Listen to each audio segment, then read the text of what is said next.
and present for that. So I invite you to a time of with inscription.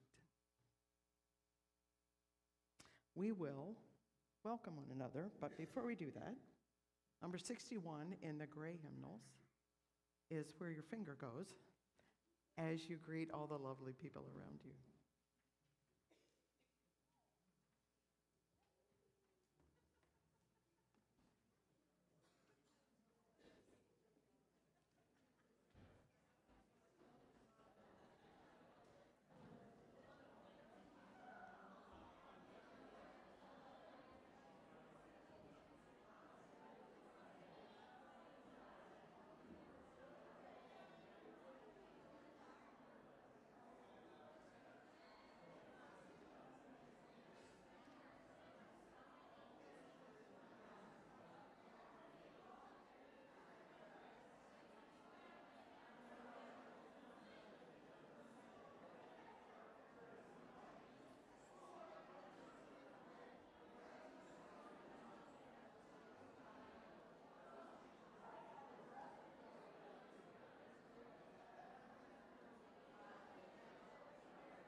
I'm Valerie McFadden.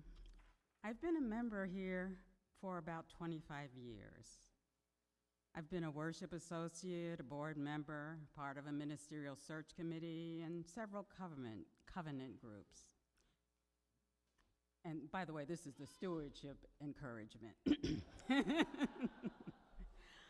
I want to highlight two areas our pledges support that are particularly important to me: religious education and our national body, the Unitarian Universalist Association.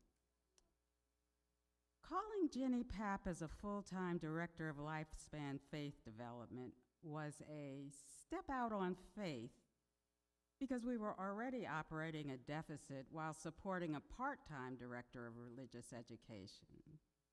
Luckily, we had an awesome search committee that centered the needs of our children, youth, parents, and congregation in making a recommendation, and the congregation followed their lead and approved it. And thank goodness we did. It has been such a joy to me to see so many children participating in our worship service and enjoying their special worship space. The sight and sound fill me with gratitude for everyone who made this possible, whether through a visionary leap of faith, financial support, or the practical work of designing the space and moving the pews. Second, in this time of political turmoil, I am particularly grateful for the work of the Unitarian Universalist Association, which is funded by UU congregations across the country. The UUA is a space where congregational representatives come together to define what we as a denomination support. Because of this intense democratic work of discernment, particularly around justice issues of the day, UUs are able to respond as one voice to events as they occur. Here are 3 recent press releases proclaiming our values. February 28th, well, these are the headlines, not the whole press release. February 28th, 2026. Unitarian Universalist Association reiterates long-standing condemnation of U.S. military action against Iran. January 29th, 2026. The UUA firmly supports the association's president, the Reverend Dr. Sophia Betancourt, who today was arrested by the Capitol Police as she protested with leaders from various religious traditions against the Department of Homeland Security budget. January 3rd, 2026. The UUA condemns the Trump administration's military strikes overnight against the country of Venezuela, done with the express purpose of capturing its president, Nicolas Maduro, and seizing control of the country in violation of international laws. Now, these are not stances pulled out of the air. Rather, they go back to decisions made collectively by congregational representatives at UUA General Assemblies about justice issues, going back decades and built upon and revisited as things change. Now, if this sounds interesting to you, consider serving as one of our delegates to the General Assembly this June. In addition to justice work, the UUA provides many resources for congregations, including RE curricula, worship materials, leadership training, and much more. Your pledge supports this congregation, our children, our justice work, the work of the Unitarian Universalist Association, and so much more. As you discern what to pledge, I invite you to center our values: love, generosity, equity, interdependence, justice, evolution, and pluralism. Thank you for all you do to make this congregation what it is.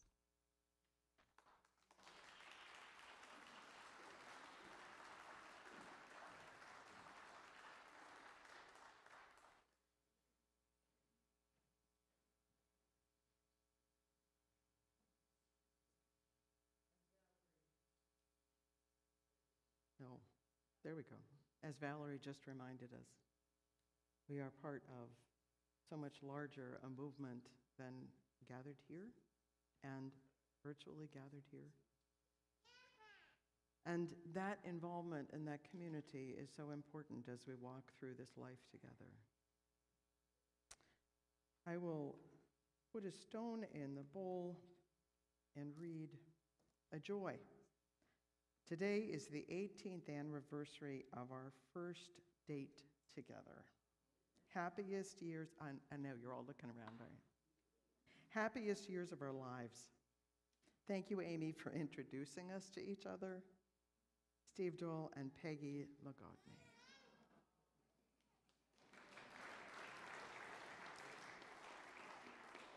I'm going to put 2 in for that. Jean Ellsworth Walk and Terry Walk joyfully and gratefully announce the birth of their first grandchild, Everlett J. Smith.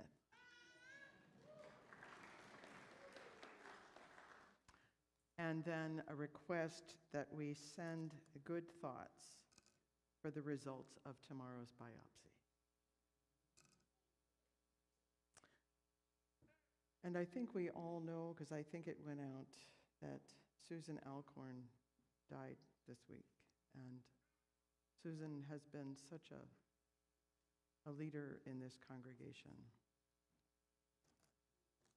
And we place a stone in the bowl and send our hearts out to her family. And now I would invite you folks on watching virtually to add your concerns to the chat, and invite you gathered here to come forward and place a stone in the bowl.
We also keep Harry Greenfield in our thoughts today, who is at home recovering from bypass surgery. I place a stone in the bowl for all of those concerns and joys that are not mentioned out loud today. I place a stone in the bowl for our world, which is trying to figure out who we are and what we're about in some tragic ways. And I place a stone in the bowl for those who are virtually present and are not here to place a stone in the bowl.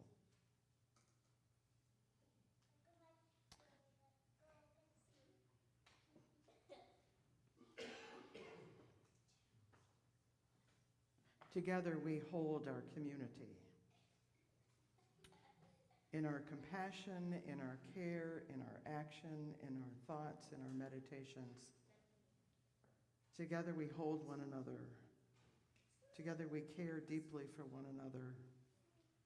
And in that we find strength.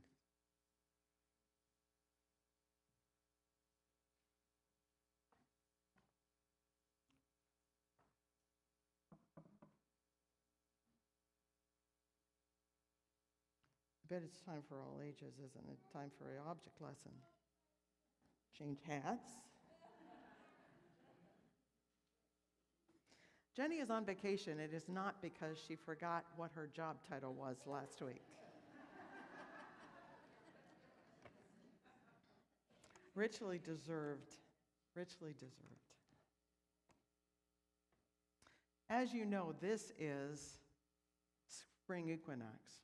And yesterday there was a terrific day put together by, I think mostly by Kat and Jonathan, and by our Committee for the Earth. And together they did fabulous eggs, listened to stories, and in a little bit, as you're leaving, there will be a couple of pictures out there for you to look at so you can feel as if you participated also. And they planted seed bombs outside, and so we will enjoy those as they come up. So Persephone's story is one that has pomegranates in it. Those of you who are sitting close enough will know that I have not finished my botanical arts class.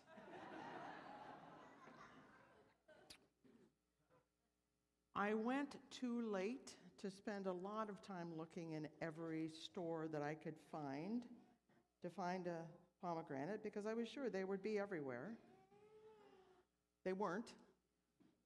But they also don't grow here, and there are magical things that also grow here. But a pomegranate, do any of you guys know what a pomegranate is? What it looks like? Have you ever had seeds? Do you think? Maybe? So inside of that pomegranate, which is this huge, wonderful Mediterranean fruit and antioxidant, and it's a magical plant, which is probably why there weren't any.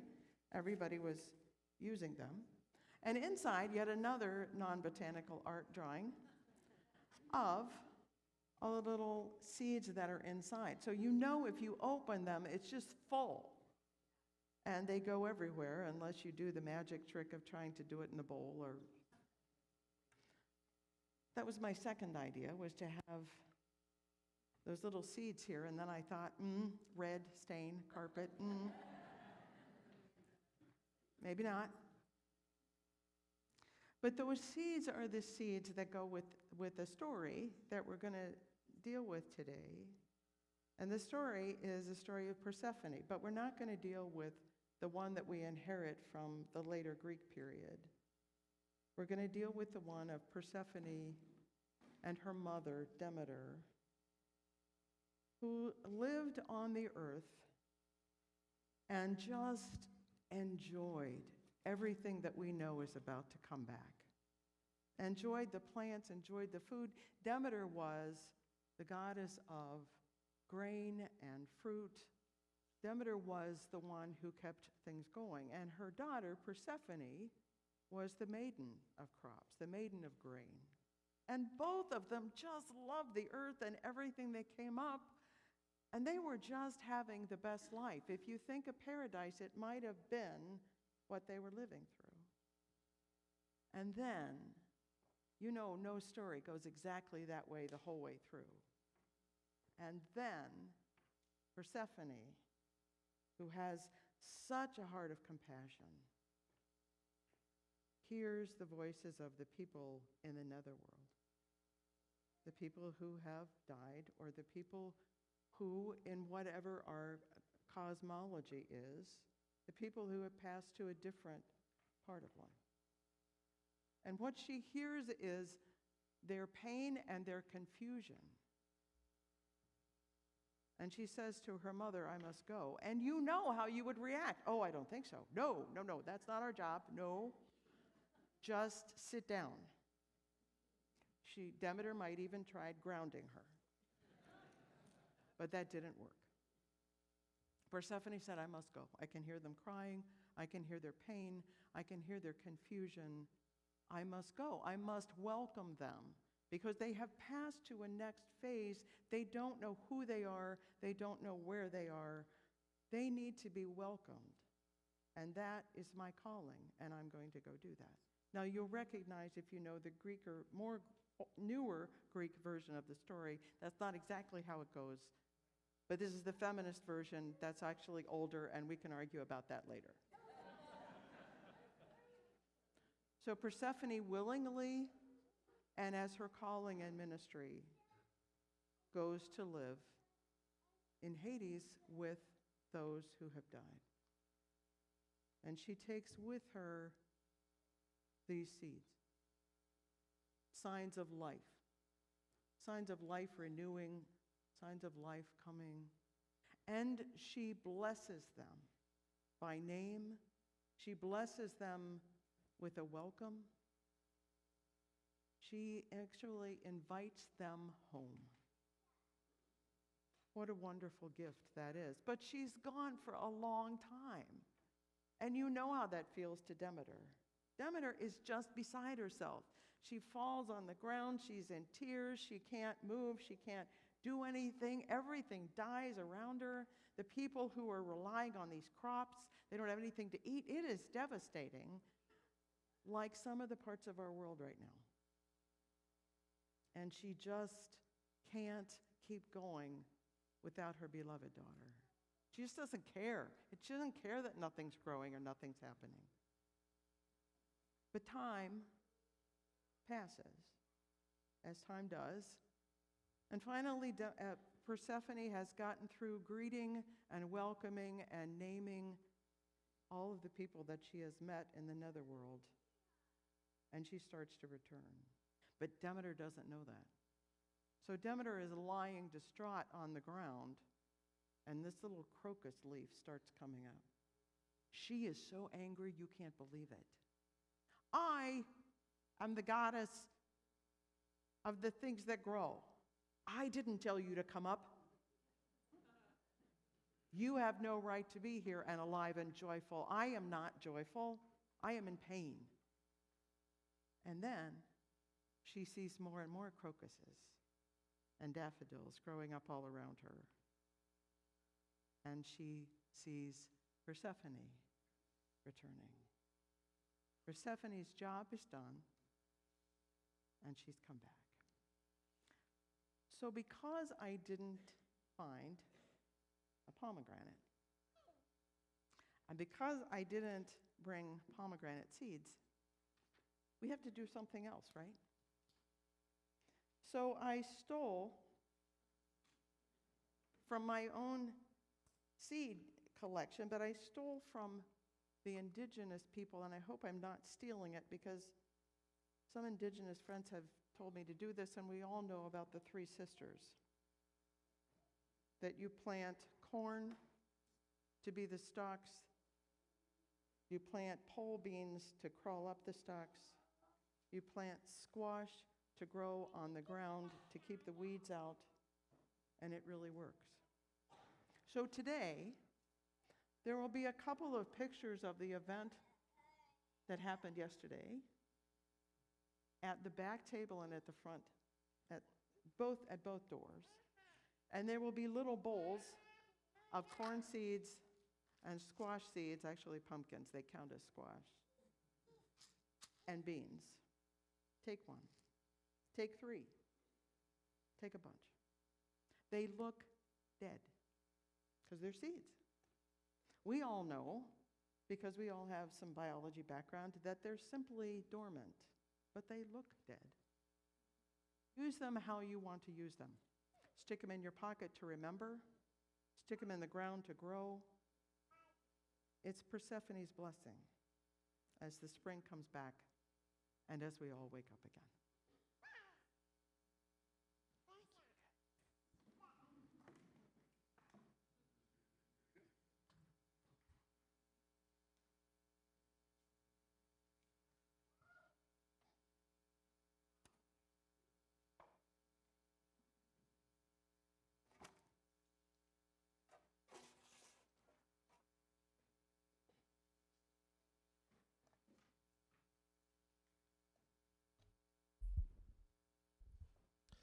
Today's offering is for Harry's Kitchen Crew. And for those of you who haven't met him, Harry is a real person, okay?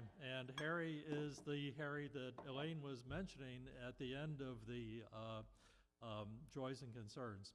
Harry had a quad bypass, okay, on Friday. And I talked to Kate, his wife, this morning, and he's doing well. He's recovering well. And so I expect him to do even faster laps in the future. So today's offering partner is Harry's Kitchen Crew, and they're the folks who provide all the delicious meals downstairs. And of course, that stuff doesn't come for free, and so we encourage you to dig in deeply within your means and provide support to Harry's Kitchen Crew so they continue to deliver all the great food downstairs for the second Sundays and other events. Please place cash or checks payable to UUCC in the collection plate as it goes around. You may also contribute electronically through Zelle. And if you're not familiar with Zelle, there's a handy-dandy little card in there in the front of your pew also. Donate at uucleveland.org or Cash App to $UUCC 44122. Indicate on the memo line if your contribution is for today's plate, annual pledge, or something else. Thank you.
Hear the words of the star goddess, the dust of whose feet are the hosts of heaven, whose body encircles the universe.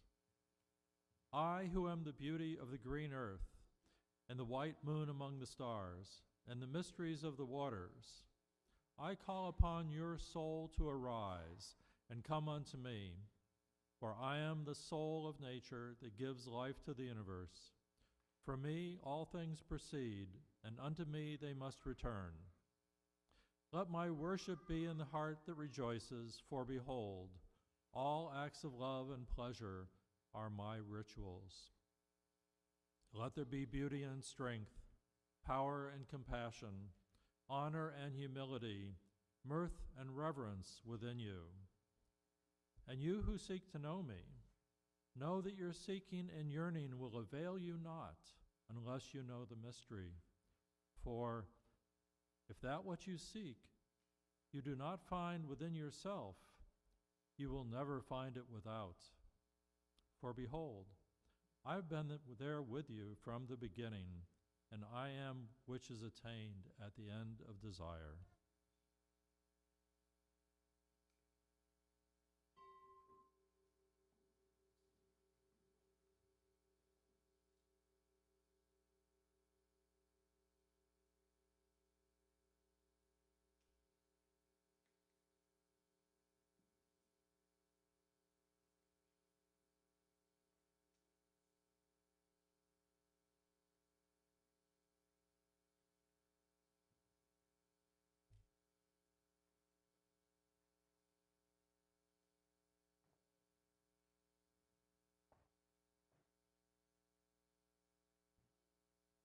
Thank you, John, for reading that. If you want to look it up for your daily devotions, it's 517 in the hymnal. That's not an assignment. But it's one of the things that converted me to Unitarian Universalism, that breadth of religious thought, readings, devotion, sharing. If that which you seek, you find not within yourself, you will never find it without. It's kind of why we come. Other people can see things in us that we can't see in ourselves, and we can be here for one another. Now, myths aren't necessarily something that Unitarian Universalists flock to historically. We've been through several very rationalistic periods in our history, and sometimes myths are the things that get pushed aside. But Alice Blair Wesley, writing in 1987, wonderful religious educator, if you're not acquainted with that name, says, myths formulate the worldviews which make common cultures possible. Let me read it again. Myths formulate the worldviews which make common cultures possible. And then she asks, how do we face destruction? Is it revitalizing or just conquering? Good guys versus bad guys ignores the complexity of life. The question is not, how do we hold myths to be true, but which myths do we hold and why? How can we get conscious of these myths? How can we be both critical and respectful of our own myths so that we can work within the mystical structures of the cult for positive change in the culture? I think we're living in a time when we're living in the myth of the good guys and the bad guys, and if we simply go kill off the bad guys, it's all going to be okay. I don't remember the Marshall Plan at the end of World War II, but that seemed to be the antithesis. There was huge destruction, but everybody knew that we needed to go fix it again. You can't just destroy and then walk away. Nature abhors a vacuum. If I take that away, but I don't put something else in its place, oh, heaven knows what's going to happen.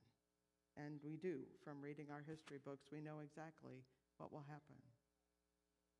Persephone is an interesting myth because it's told, and they say when Egyptian religion came into the mythology around the cultures around Greece at the time, when Zeus came in, you remember Zeus, the one that was always lusting after everyone and ruled the world and lived on Mount Olympus, and it was a terrible story. It was a myth, but, it creates certain kinds of cultures. That story comes in to replace, in a very similar way, I would say, to a way that our mythology of manifest destiny came in to replace the peaceful cultures. They were able to grow things and cultures and people in a healthy way. Here, the indigenous folks, before that manifest destiny just started conquering all across the land. What is the myth? If the myth is I've got to get better and better and better, richer and richer and richer. If the myth is that I've got to get rid of all the bad guys, but I don't have another plan, that doesn't get us anywhere at all. Karin Armstrong, more current, and I'm sure you know all about Karin Armstrong and all the work that she's done. She says, a myth is an event which happens once and happens all the time. If you're reading the Odyssey, and then you pick up the New York Times and read about the Strait of Hormuz, there's going to be some copycat stuff in there. In Western culture, we tend to think of time in a linear, progressive, we're always getting better. Nature doesn't necessarily allow for that because we're in a cycle. I don't know about you, but I don't really like that. I would like to believe that once we've dealt with racism, we've dealt with it. Not so good. Not so true. What is the myth that we tell ourselves about who belongs and who doesn't belong, about what the goal of life is, about what a successful life is? The other part that I love about the story of Persephone is that she goes the full tilt. She's got a really good life. She is the maiden of the crops, of the food. Everything's green and fine all the time. But she has this niggling, this voice that's calling her. She can hear those unsettled netherworld souls who don't know who they are, where they are, what they're to be doing. You've lived through periods like that in your life where you don't know what's next, what's up, you don't. And she can hear that anxiety, she can hear that pain, and she says to her mother, I'm going. Oh, how do we raise our teenagers? They think they're going to go save the world. Just sit down. It doesn't work. So there are a couple of pieces of that, and one of them is we go to answer that which has our name on it. We Unitarian Universalists also tend to say, if there's a cause, I'm there. And sometimes we get credited with being all social action and no faith and no spirituality. But Persephone doesn't go always. She goes to what feels like it has her name on it. And she does what she's called to do. And she comes back home. We have to listen for what has our name on it. There are causes and people and issues that need the particular skills each of us have, but it's not all of them. We also need time to restore, time to live among the green grass. That's a balance. And how do we tell that mythos to ourselves? How do we discern that? How do we take the downtime that it requires to learn what is our job? So Persephone comes back. Persephone had, the Crocus has come up. It's Persephone's story. The other thing I like about it is that it reminds us of how deeply sometimes we have to go. Been articles in Liz Bukhar, among other people, about the women of Iran. My heavens, that's grief. Cutting their hair, tearing their clothes, just mourning. Everybody is in it. I would posit that if our faith can't do that, it's not deep enough. And that's a part of the culture of Iran and Afghanistan and the cultures around it. That's a part of that. It's not so much a part of us, but that is real. There is devastation. How else would we react? But they don't stay that way. There's always, how are we building? How are we caring? How are we reuniting? What's the next step that we do? So, I'm watching the time. So what did Persephone know? Persephone knew a couple of things. Let me go back for one. It's 11:06. I have just one more minute. Maybe. We'll see. Jean Houston, psychologist, Jungian, author of lots of self-improvement work, talks about part of what's so important about myths is finding ourselves in the middle of them. And she uses Odysseus. All of the journey. I'm almost there. Oh, something caught my attention. I'm almost there. Oh, somebody grabbed me. I'm almost there. Oh. She says it's actually useful sometimes to sit down with a myth and say, where am I in this roadmap? Rumi's experience with Shams of Tabriz is not a myth, probably. Who knows? Who knows what these ancient religious stories are? But, you know, Rumi is scholastic and the top of the tier of educating. And Shams of Tabriz comes, the mystic, doesn't have a job, looks a mess, comes at one point when Rumi is giving a lecture in the classroom. And I love this story, and just comes up and gets under the books and goes, "Pow!" I love that story. And they all explode, they just go everywhere. And he says, you're not getting it. You have all the facts. You're not getting what's underneath it. And you know what Rumi does. Rumi goes on to work with the whirling dervishes and found his own sects. Rumi goes on to that experiential religion, that experience with Allah. Where are we in that story? How do we find our own myths? What do we believe and see? Where are we on that journey? Who is on the journey with us? How do we face the traumas in our lives? And how do we find the resources to move through them and beyond them? Persephone knew a couple of things. She knew to pay attention. You know we'd get around to the theme eventually, right? Pay attention. Persephone knew how to pay attention.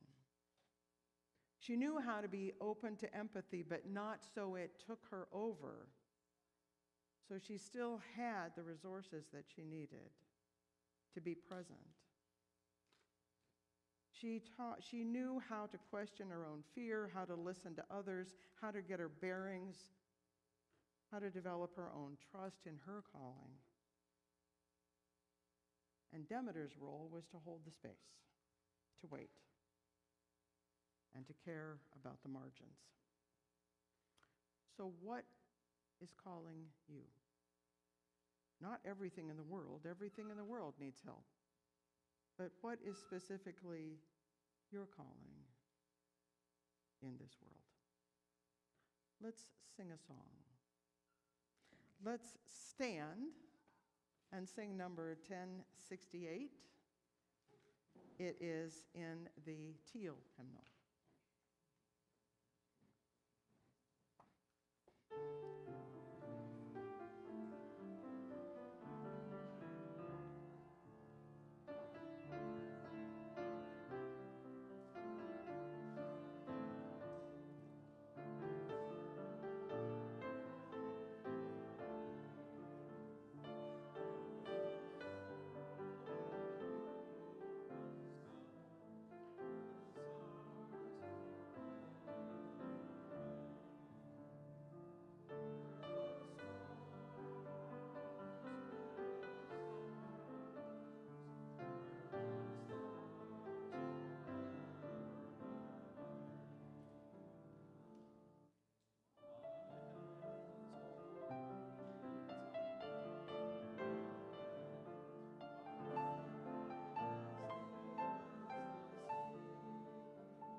A couple of announcements. First, be sure to sign up for the pretrial support team potluck. If you're a current or past volunteer or someone who would like more information about what they do, it will be Thursday, April 2nd, 5:30 in Fellowship Hall. RSVP to Pat Dillard. Pat? Or come and see Pat if you've got questions, okay, because she knows everything about this. Hope to see you all there. Another announcement, 7 youth from the UUCC want to attend a week-long Justice and Learning trip in Washington, D.C. in mid-July. Logistics and planning are already well handled. We need some adults to accompany them and be willing to travel, live, and work alongside them in D.C. Do you have experience with teens? Do you want to live your UU faith alongside them? Do you want to learn from them? Have you been a part of UUC for at least a year? If so, please get in contact with Jenny and help make this trip happen. We need commitment soon. Thank you.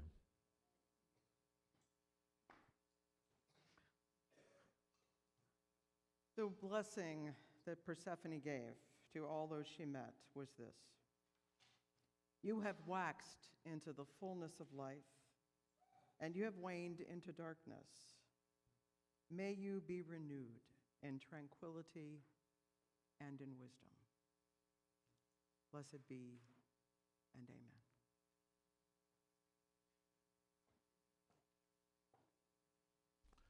Please join me in the extinguishing of the chalice. It's on the back of the yellow card. We extinguish this flame, but not the light of truth, the warmth of community, or the fire of commitment. These we carry in our hearts until we are together again.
in there. Oh, my God, Del, I'm sorry. That's all right. Yes, That's all right. it's still on. Oh, good. Can I just say one thing, folks? Don't forget, next Saturday is No King's Day, and it really matters for you to show up. We're at the Free Stamp from 1 to 3, and we're going to leave from here to take the train just down the hill. So if you want to meet here, it's at 12 o'clock. And if you want to go to it at other places, look at nokings.com, and it'll tell you all the other places you can go. But it really matters for people to show up. Thanks so much.